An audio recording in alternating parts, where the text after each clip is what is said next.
Sir ಇದು ಡಿವಾಟರಿಂಗ್ machine ಅಂತ. Madam actually ಇಲ್ಲಿಗೆ ಸಗಣಿ ಹಾಕ್ತೀವಿ. ಸಗಣಿ ಹಾಕಿದ್ರೆ ಅಲ್ಲಿ ಸ್ವಿಚ್ ಹಾಕಿದ್ಲು ಅದು ರೊಟೇಟ್ ಆಗಿ ಇಲ್ಲಿ ಅದರದ್ದು ರಸ ಬೀಳುತ್ತೆ, ಲಿಕ್ವಿಡ್ ಫಾರ್ಮು.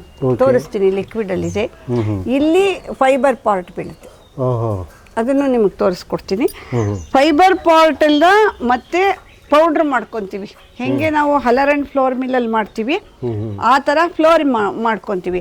ಅದು 3 ವೆರೈಟಿಲಿ ಬರುತ್ತೆ. ಫುಲ್ ಮೈದಾ ಅಷ್ಟು ಸಣ್ಣಕ್ಕೆ ಇರೋವಂತಹದ್ದೊಂದು ಫ್ಲೋರು, ಮೀಡಿಯಮ್ ಒಂದು ಸ್ವಲ್ಪ ದಪ್ಪ ಬನ್ಸಿರವೆ ಲೆವೆಲ್ದು ಒಂದು ಹಂಗೆ ಬರುತ್ತೆ.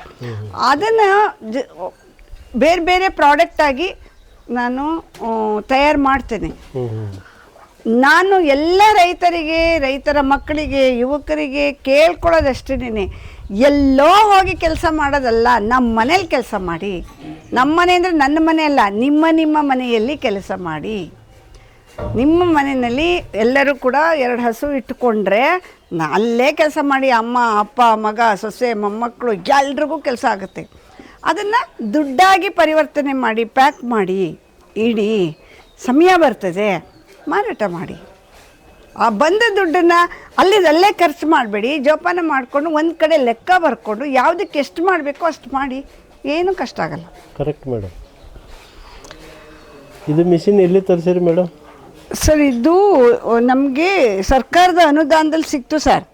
ಅವಾಗ ಯಾವುದೋ ಒಂದು ಕಾರ್ಯಕ್ರಮದ ಮೀಟಿಂಗಲ್ಲಿ ಹೀಗೆ ನನಗೊಂದು 2 ನಿಮಿಷ ಮಾತಾಡ್ಲಿಕ್ಕೆ ಅವಕಾಶ ಸಿಕ್ಕಿತ್ತು.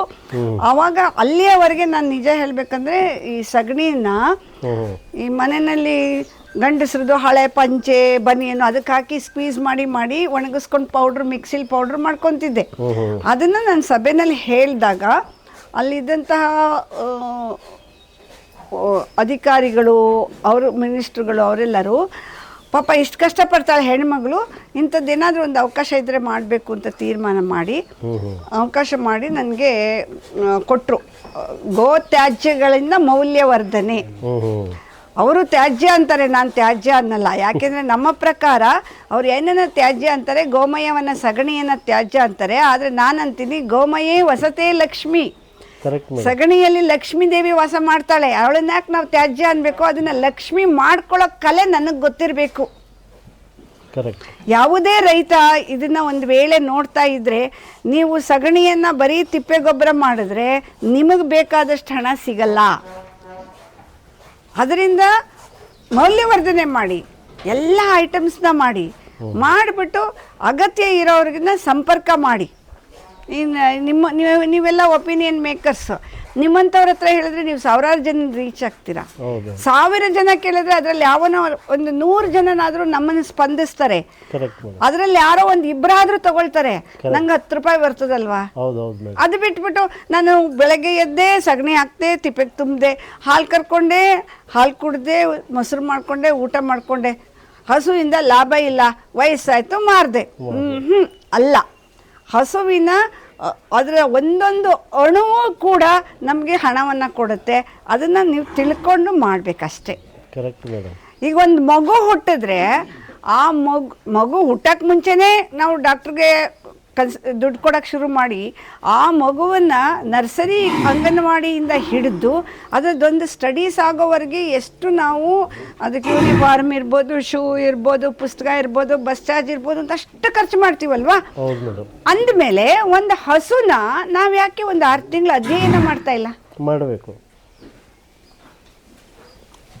ಈಗ ಉದಾಹರಣೆಗೆ ನನ್ನನ್ನು ಭಗವಂತ ನೀನು ಈ ಸಮಾಜದ ಕೆಲಸ ಹೀಗೆ ಮಾಡು ಅಂತ ಬಿಟ್ಟಿದ್ದಾನೆ. ಅದರಿಂದ ನಾನೇನು ಮಾಡಿದೆ, ಒಂದು ಹಸುವಿನಿಂದ ಬಂದಿದ್ದನ್ನು ಇವಾಗ 90+ ಹಸುಗಳು ಮಾಡಿಕೊಂಡೆ. ಒಂದು 3.5 ಎಕರೆ ಜಮೀನು ಮಾಡಿದೆ, ಇಷ್ಟು ದೊಡ್ಡ ಜಾಗ ಮಾಡಿದೆ, ಇಷ್ಟು ಇದು ಮಾಡಿದೆ. ಅಕಸ್ಮಾತ್ ನನಗೆ ಎಲ್ಲರಂತೆ ನಾನು, ನನ್ನ ಗಂಡ, ನನ್ನ ಮಗ 3 ಜನ ಇದ್ದಿದ್ರೆ ಏನು ಮಾಡ್ತಿದ್ದೆ? ನಾನು ಆರೋಗ್ಯನ ಇಷ್ಟು ಹಸು ಮಾಡ್ತಿರ್ಲಿಲ್ಲ. ಬ್ಯಾಂಕ್ ಬ್ಯಾಲೆನ್ಸ್ ಬೆಳೆಸ್ತಿದ್ದೆ, ಒಂದು ಬಂಗ್ಲಾ ಕಟ್ಟಿಸ್ತಿದ್ದೆ, ಸೊಸೆ ಹುಡುಕ್ತಿದ್ದೆ, ಬಂಗಾರ ಮಾಡ್ತಿದ್ದೆ. ಸೊಸೆಗೆ ಏನು ಬೇಕದು ಅದನ್ನು ಮಾಡಿ. ನೀವು ನಿಮಗೆಲ್ಲ ವೈಯಕ್ತಿಕ ಬದುಕು ಕೊಟ್ಟಿದ್ದಾನಲ್ವ ಭಗವಂತ, ಮಾಡಿ ನೀವು ಅದನ್ನು. ಅದು ಮರ್ತೋಗ್ಬಿಟ್ಟಿದೆ. ಮುಂಚೆ ಕಂಠಪಾಠ ಮಾಡ್ಕೊಂಡಿದ್ದೆ, ಮರ್ತೋಗಿದೆ. ತೆಲುಗುನಲ್ಲಿ ಒಂದು ಕತೆ ಮತ್ತು ಗಾದೆ ಬರ್ತದೆ. ಅದು ಒಂದು ಹಸು ಅಂದರೆ ಅಚ್ಚೇರು ಚಿನ್ನ ಅಂತ. ಅಚ್ಚೇರು ಚಿನ್ನ ಅಂತಂದರೆ ಎಷ್ಟು? ಇವಾಗಿನ ಕಾಲದ್ದು 500 ಗ್ರಾಮ್ ಅಲ್ಲ ಅದು. 550ರಿಂದ 600 ಗ್ರಾಮ್ ತನಕ ಬಂದ್ಬಿಡುತ್ತೆ. 1 ಗ್ರಾಮ್ ಚಿನ್ನದ ಬೆಲೆ 10 ಗ್ರಾಮ್ ಚಿನ್ನದ ಬೆಲೆನೇ ಲಕ್ಷಾಂತರ ಇದೆ ಅಂತ ಕಾಣಿಸುತ್ತೆ. ನನಗಷ್ಟು ಮಾರ್ಕೆಟಿಂಗ್ ನಾಲೆಡ್ಜ್ ಕಡಿಮೆ ಚಿನ್ನದ್ದೆಲ್ಲ. ಒಟ್ಟು 10 ಗ್ರಾಮ್ಗೆ ಲಕ್ಷಾಂತರ ಇರುತ್ತೆ ಅಂತಂದರೆ 600 ಗ್ರಾಮ್ 580ರಿಂದ 600 ಗ್ರಾಮ್ ಚಿನ್ನಕ್ಕೆ ಎಷ್ಟಾಯಿತು? ಪ್ರತಿಯೊಬ್ಬನು ಕೋಟ್ಯಾಧೀಶರಾಗ್ತಾನೆ ಸರ್ ಭಾರತದಲ್ಲಿ. ಭಾರತ ದೇಶದಲ್ಲಿ ಮಾತ್ರ ಈ ಥರ ಹೆರಳೆ ಇರುವಂತಹ ಈ ಥರ ಒಳ್ಳೆಯ ಫೈಬರ್ ಯುಕ್ತವಾದಂತಹ ಗೋಮಯವನ್ನು ಗೋಮಾತಾ ಕೊಡ್ತಾ ಇದ್ದಾಳೆ ನಮಗೆ. ನಾವು ಅದನ್ನು ಸದುಪಯೋಗ ಮಾಡ್ಕೊಳ್ಳೋ ಕಡೆ ಮೋಸ ಹೋಗ್ತಾ ಇದ್ದೀವಿ. ಯಾವುದೋ ಎಲ್ಲ ಓದಿ ವಿದ್ಯಾಭ್ಯಾಸ ಬೇಸಿಕ್ ಇರಲೇಬೇಕು. ನೀನು ಡಾಕ್ಟರ್ ಆಗು, ಇಂಜಿನಿಯರ್ ಆಗು, ಹೈಯರ್ ಸ್ಟಡೀಸ್ ಮಾಡಿಸು, ಎಲ್ಲ ಆಗಬೇಕು. ಆದರೆ ಇದನ್ನು ಅದರ ಜೊತೆಲಿ ಒಂದು ಅಧ್ಯಯನವಾಗಿ ನಾವು ಮಾಡ್ಕೊಂಡ್ವಿ ಅಂದರೆ ಖಂಡಿತ ಪ್ರತಿ ಕುಟುಂಬ ಕೋಟ್ಯಾಧೀಶರಾಗ್ತಾರೆ. 146 ಕೋಟಿ ಜನರು ಕೂಡ ಕೋಟ್ಯಾಧೀಶರಾಗ್ತಾರೆ. ಕರೆಕ್ಟೇ ಮೇಡಮ್. ನಿಮಗೆ ಸರ್ಕಾರದಿಂದ ಏನಾದರೂ? ಸರ್, ಸರ್ಕಾರದಿಂದ ನಮ್ಮ ಗೋಶಾಲೆಗೆ ಅವಶ್ಯ ಇರುವ ಮಟ್ಟದ ಅನುಕೂಲ ಆಗಿಲ್ಲ. ಆದರೆ ಸರ್ಕಾರದ ಮಿತಿಯಲ್ಲಿ ಅವರು ಅದರದ್ದು ಕೆಲವು ಪ್ಯಾರಾಮೀಟರ್ಸ್ ಬಗೆಗೆ ನನಗೆ ಹೇಳುವಷ್ಟು ತಿಳುವಳಿಕೆ ಇಲ್ಲ. ಆದರೆ ನಮ್ಮ ಗೋವುಗಳ ಸಂಖ್ಯೆ ಎಷ್ಟಿದೆ ಅನ್ನೋದರಲ್ಲಿ ಕೆಲವನ್ನ ಸೆಲೆಕ್ಟ್ ಮಾಡ್ತಾರೆ. ಅದರಲ್ಲಿ ಕೆಲವು ದಿನಗಳಿಗೆ ಆಗುವಷ್ಟು ಸರಾಸರಿ ಒಂದು ಗೋವಿಗೆ 17-17.5 ರೂಪಾಯಿ ಏನೋ ಬರ್ತದೆ ಅವ್ರ ಲೆಕ್ಕಾಚಾರದಲ್ಲಿ. ಆ ತರಹ 365 ದಿನಕ್ಕೆ ಕೊಡೋದಿಲ್ಲ ಅವರು. ಈಗ ನಾನು 90 ಇದೆ ಅಂದರೆ 90 ಗೋವು ಕೊಡಲ್ಲ. ಅವ್ರದ್ದು ಇಷ್ಟು ನಾವು ಕೊಟ್ಟರೆ ಅವ್ರದ್ದು ಬರುತ್ತಲ್ಲ ಇಷ್ಟು ಪರ್ಸೆಂಟೇಜ್ ಅಂತಲೋ ಏನೋ ಲೆಕ್ಕಾಚಾರ. ಅದರಲ್ಲಿ ಕೆಲವೊಮ್ಮೆ ಬಂದಿದೆ ಸರ್, ರೆಗ್ಯುಲರ್ ಆಗಿ ಏನು ಬಂದಿಲ್ಲ. ಈಗ 20 ವರ್ಷ 25 ವರ್ಷಕ್ಕೆ ಬಂದಿದ್ದೀನಿ ನಾನು ಅಂತಂದರೆ ಒಂದು 3-4-5 ಬಾರಿ ಬಂದಿದೆ. ಈ ಮೆಷಿನರಿಗಳು ಕೂಡ ನನಗೆ ಸಬ್ಸಿಡಿಯಲ್ಲಿ ಕೊಟ್ಟಿದೆ. 70% ತನಕ ಸರ್ಕಾರ ಹಾಕ್ತು ಅಂತ ನೆನಪು, ಅದು ಕೊಟ್ಟಿದೆ. ವಾಸ್ತವವಾಗಿ ಹೇಳಬೇಕಂದ್ರೆ ಸರ್ಕಾರದಿಂದ ಏನು ವೆಟರ್ನರಿ ಡಿಪಾರ್ಟ್ಮೆಂಟ್ ಇದೆ ಅದು ನಮ್ಮ ಗ್ರಾಮ ಮಟ್ಟದಿಂದ ಹಿಡಿದು ಕಮಿಷನರ್ ಆಫೀಸ್ ತನಕ ಬಹಳ ಸ್ಪಂದಿಸ್ತಾರೆ, ಗೌರವಯುತವಾಗಿ ನಡೆಸ್ಕೊತಾರೆ. ಏನೋ ಒಂದು ನಾವು ಹಾಕಿದ್ವಿ,